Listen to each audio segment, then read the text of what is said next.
In this video, I'm going to show you how to account for a loan in Wave.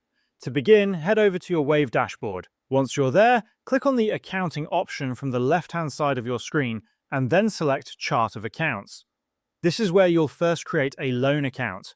When the page opens, make sure you're in the Liabilities and Credit Cards section. Once you've confirmed that, scroll down until you find the section labeled Loan and Line of Credit.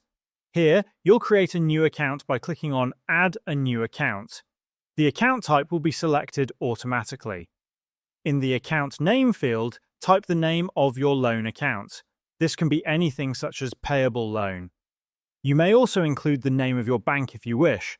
Adding a description is optional, but you should select the currency before saving the account. After that, your loan account will be created successfully.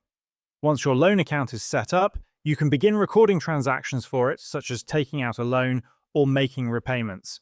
To do this, click on the Accounting tab again and then select Transactions from the left-hand side menu.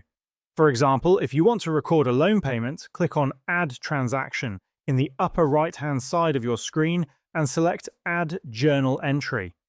Now, you'll enter the journal details. In the first line, choose the account where your loan amount was deposited, usually your checking account. Enter the loan amount in the debit field, and in the description you can write something like loan funds deposited into the bank. On the second line, select the loan account you just created, such as payable loan. You may add a description like loan liability. And in the credit field, enter the same loan amount. Once all entries are completed, click Save. Your loan entry is now recorded in the account. Later, when you start making repayments, record each portion as a debit amount to reduce the liability. For instance, if you're paying from your checking account, you'll record that as a credit in the checking account and debit the loan account to reflect the repayment. This method ensures your loan and repayments are tracked accurately, and that's how you can account for a loan in Wave.